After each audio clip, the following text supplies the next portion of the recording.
ఆత్మీయ వీక్షకులందరికీ నమస్కారం. శుభ సాయంత్రం. కవి హృదయంలోని భావుకతకు, ఆర్ద్రతకు అద్దం పట్టే అంశాలతో వారం వారం అందరినీ అలరించే నేటి కవిత అంతర్జాల కవిత్వ సమూహం సమర్పిస్తున్న కవిత్వ విశ్లేషణలు కార్యక్రమానికి మీ అందరికీ సమాదర స్వాగతం. నేను మీ ఆత్మీయ మిత్రురాల్ని ముద్దు వెంకటలక్ష్మిని, ఊరు పిఠాపురం. గత వారం సమూహంలో ఇవ్వబడిన ఊరించే ఊసులు అనే అంశానికి వచ్చిన అనేక కవితల్లోంచి కొన్ని కవితలను సమూహ సలహాదారులు, సుప్రసిద్ధ కవి, రచయిత, విమర్శకులు అయిన మన గురువర్యులు శ్రీ దాస్యం సేనాధిపతి గారు అత్యుత్తమ కవితలుగా ఎంపిక చేసిన కవితల సంక్షిప్త విశ్లేషణలు చేయబోతున్నాను. సమాజంలో ప్రతి ఒక్కరూ వ్యక్తిగతంగా, సామాజికంగా ఎన్నో ఊసులు అంటే కబుర్లు వింటూ ఉంటారు, చెబుతూ ఉంటారు. మన సమూహంలోని కవిమిత్రులు వినే, చెప్పే ఆ ఊసులను, వాటి స్పందనల్ని వారు కవిత్వ రూపంలో ఎలా చెప్పారో మనం చూద్దాం పదండి.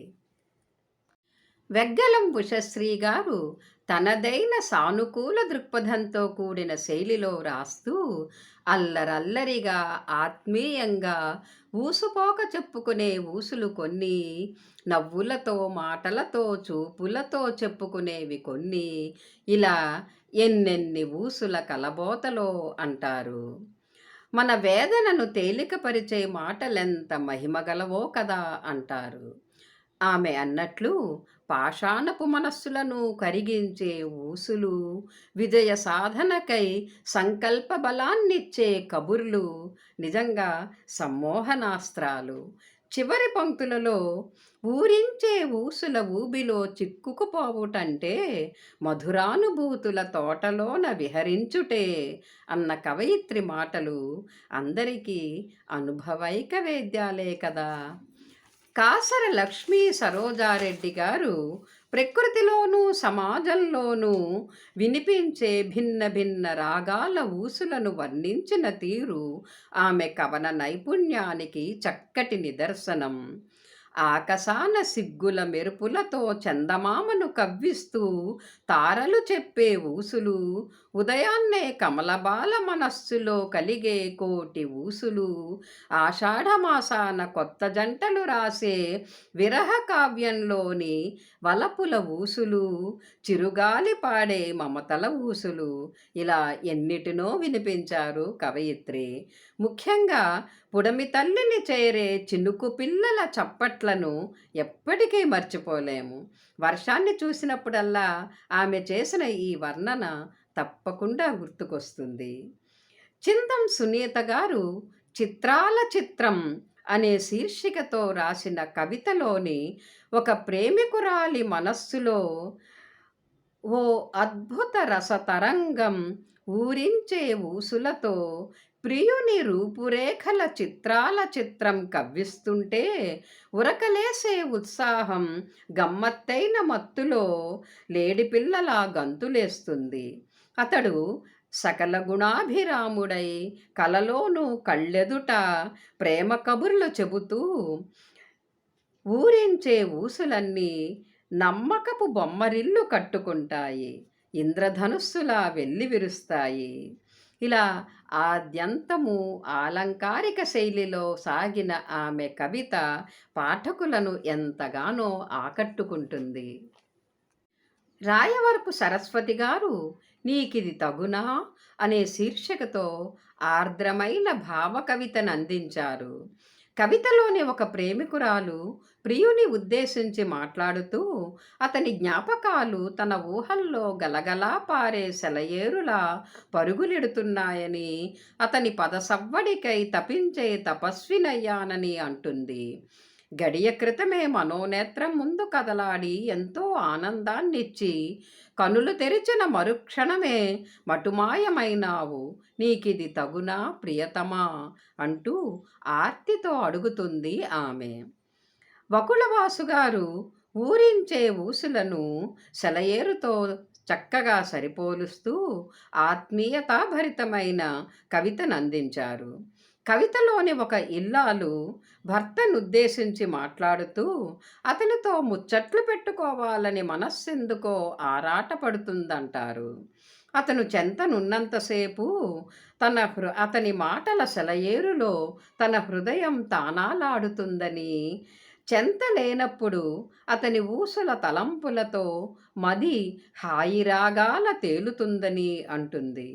జీవన గమనంలో ఎంతటి విపత్తులనైనా ధైర్యంగా ఎదుర్కొని హాయిగా సాగుతోంది అనురాగాల జీవన నౌక అంటూ ఆద్యంతము ఉల్లాసభరితంగా రాశారు కవయిత్రి. ఉరిమళ్ళ సునంద గారు అంశానికి తగ్గట్టుగా ఆద్యంతము వైవిధ్యభరితమైన ఊసులతో ఊరించారు. మాటల నదీ ప్రయాణంలో గమ్మత్తుగా సాగే తలపుల పడవలో ఊరించే ఊసులు ఎన్నెన్నో అంటూ ఆసక్తికరమైన ఎత్తుగడతో మొదలుపెట్టారు కవితను. పుల్ల పుల్లగా కారం కారంగా మాటల అన్నంలో నంజుకునే ఊరగాయ లాంటి ఊసులు అంటూ కవయిత్రి చేసిన వర్ణన తెలుగింటి ఊరగాయల తెలుగు సాహిత్యంలో చిరస్మరణీయం. ఆమె అన్నట్లు ఉంగా ఉంగా దగ్గర నుంచి ఊపిరి చరమాంకపు సంద్రం కలిసేదాకా ఊసుల ప్రవాహం అలా సాగిపోతూనే ఉంటుంది. కోసూరి జయసుధ గారు చీకటి ఊసులు అనే శీర్షికతో చక్కటి భావకవితను అందించారు. కవితలోని ఒక ప్రేమికురాలి మనోభావాలకు అనుభూతులకు అద్దం పట్టారు కవయిత్రి. మనసున పూసిన మధురోహలు మెత్తని జ్ఞాపకాలై హత్తుకుంటుంటే అనే ప్రారంభ పంక్తులు ఎంతో బాగున్నాయి. నువ్వు చెప్పే ఆ చీకటి ఊసులు నా పెదవంచున పదనిసలు పుట్టిస్తున్నాయి. ఓ తుంటరి నిశ్శబ్దం ఇద్దరి మధ్య మహాకావ్యాన్ని విరచిస్తోంది అనే పంక్తుల్లోని రసధుని పాఠకుల హృదయాలను ఎన్నో ఊసులతో ఊరిస్తుంది.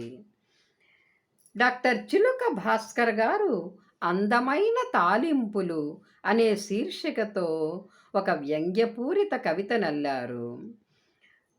ఉదయాన్నే లేచింది మొదలు మన చెవినబడే రకరకాల ఊసులపై ప్రతి భావగణంలోనూ ఒక చెణుకు విసిరారు కవి. పైకి మనసును ఊరడించే ఊసుల్లాగే కనబడ్డా వాటిల్లో కొన్ని మన ఆశల్ని రెట్టింపు చేస్తాయని, కొన్ని తప్పుదారిలో నడిపిస్తాయని అంటారు కవి. మనం వినే వేలాది ఊసుల్లోంచి నిజాలను గ్రహించుకోవాలని, సాధ్యమైనంత వరకు ఇతరులు చెప్పే కబుర్లను విని ఊకొట్టకపోవడమే ఉత్తమం అంటూ గుర్తుపెట్టుకోదగ్గ సందేశమిచ్చారు కవి. సిరిసినహల్ శ్రీనివాసమూర్తి గారి కవిత వర్తమాన సమాజ స్వరూపాన్ని కళ్ళెదుట నిలిపింది. పుట్టుక నుండి గిట్టుట వరకు అంతా ఊసుల లోకమే అంటారు కవి. నలుగురు కలిస్తే చెప్పుకునే ముచ్చట్లను చరవాణి మింగేస్తోందని, ఇతరులను అణగద్రొక్కే ఊసులే జీవం పోసుకుంటున్నాయని ఆవేదన వ్యక్తం చేశారు. పదవీకాంక్షతో నేతలు చెప్పే మాటలు ఊరించే ఊసులే. డబ్బు మోజులో పడిన మనుషుల బతుకుల్లో ఊసులదే ఊరేగింపు అంటారు. కవి అన్నట్లు పెద్దలు మంచి మాటలకు నడక నేర్పిస్తే జగమంతా ఆనందమయమే. కాదంబరి శ్రీనివాసరావు గారు 1000 జన్మల ఊపిరి అనే శీర్షికతో భావుకత నిండిన కవితను అందించారు. మనస్సు అనే పంజరంలో ఆత్మీయత అనే చిలుక ఇష్టాన్ని తలుచుకుంటూ ఊసుల మాయాజాలంలో పడి ఎన్ని యుగాలైనా గడిపేస్తుందన్నారు. గుండె గాయానికి ఊసులు ఊరటనిస్తాయని, కొండంత బలాన్నిస్తాయని అన్నారు. కవి ముగింపు పంక్తుల్లో అన్నట్లు తొలి ఊసులు సాటిలేని మంత్రంగా పనిచేస్తాయి. వెయ్యి జన్మల ఊపిరినిస్తాయి.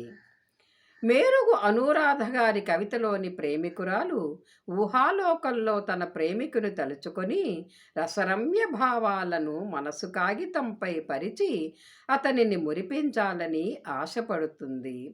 గగనపు తారలను ఏర్చి కూర్చి ప్రణయ కవనాలను రచించాలని కాంక్షిస్తుంది.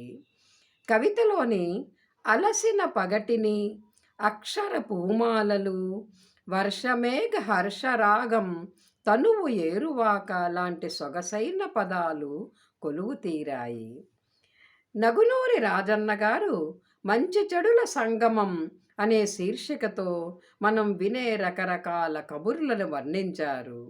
ప్రేమ లోకసామాన్యమైన ఫ్రేము కట్టే విధానం విభిన్నం అనే ఎత్తుగడ చాలా బాగుంది.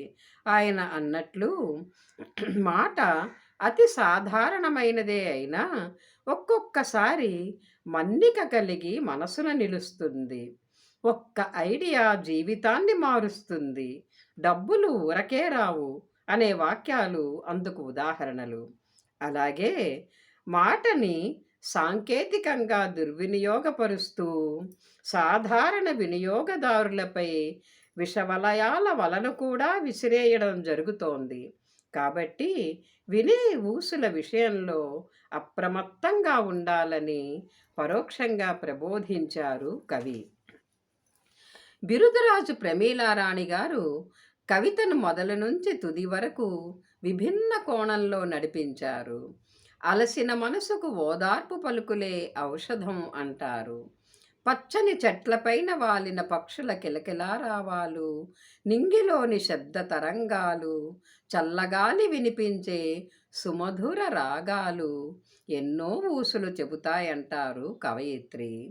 ఆమె అన్నట్లు లోకంలో కొందరు వదిలే పరుష బాణాల పలకరింపులను మినహాయిస్తే సంస్కార ఔన్నత్య వచనాలు మనశ్శాంతినిచ్చే అమృతవాక్కులు. కె లలిత గారు కళ్యాణమాల అనే శీర్షికతో రాస్తూ కొత్త జంట హృదయనందనంలో విరిసే కోటి తలపుల వలపులే ఊరించే ఊసులుగా మారి వారి కంఠాలను కళ్యాణమాలలై అలంకరిస్తాయంటున్నారు. ఉదయ కిరణాల వెచ్చదనపు పరవశాలలో మోహనరాగంలో వారు అనురాగ గీతికను పాడుకుంటున్నారు అంటూ ప్రేమైక భావనతో కూడిన కవితను అందించారు కవయిత్రి. కె రాధికా నరేన్ గారి కవితలోని ప్రేమికురాలు తన ప్రేమికుని ఊసులను తలుచుకుంటూ గడుపుతుంది. నీ మానస కావ్యంలో ఒదిగి ఉన్నప్పుడు అలసట ఓడిపోతుంది అనే కవితాత్మకమైన ఎత్తుగడతో పాఠకునిలో ఆసక్తిని కలిగిస్తుంది కవిత. ఆ ప్రేమికురాలు ఏకాంత ఉద్యానవనంలో తన నయనం సాయం సంధ్యను తలపిస్తుందంటుంది. చిరునవ్వు చిరునామా, రేయి సాగింపు కాలగమనం అనే భావచిత్రాలు కవితలో ఎంతో అందంగా అమిరిపోయాయి. బత్తిన గీతాకుమారి గారు ప్రేరణా దీపికలు అనే శీర్షికతో గొప్ప స్ఫూర్తిదాయకమైన కవితను అందించారు. ఉగ్గుపాలతోటే అమ్మ చెప్పే ఊసులకు ఊకొట్టడం అలవాటైందంటూ ఔచితీమంతమైన ప్రారంభంతో మొదలుపెట్టి జీవితంలోని వివిధ దశల్లో మనం వినే చెప్పే ఊసులను హృద్యంగా వర్ణించారు. ఆమె అన్నట్లు బాల్యంలో చెప్పుకున్న కబుర్లు గుర్తుకొచ్చినప్పుడల్లా హృదయం నవనవోల్లాస తరంగిణవుతుంది. తొలి వలపు తోటలో చూపులు కలబోసుకున్న గమ్మత్తు ఊసులు ఇప్పటికీ సతతహరితాలే అన్న వర్ణన సహజ సుందరమైనది. మలి వయసులో పంచుకునే విజయ వీరగాథల ఊసులు ప్రేరణా దీపికలే. ఏ వయసు వారికైనా ఊరించే ఊసులు ఉద్దీపనలే అనే చివరి పంక్తి నిత్య సత్యాలకు నిలువుటద్దమై నిలుస్తుంది. కవులను పాఠకులను ఊరించే ఊసుల్లో ముంచెత్తిన ఈ కవితల విశ్లేషణ చేసే సదవకాశాన్ని నాకిచ్చిన గురువర్యులు శ్రీ సేనాధిపతి గారికి, సహృదయ సాహితీ మిత్రులు, సమూహ పరిపాలకులు శ్రీ లక్ష్మయ్య గారికి నా హృదయపూర్వక కృతజ్ఞతలు తెలుపుకుంటున్నాను. కవిమిత్రులందరికీ శుభాభినందనలు. స్వస్తి.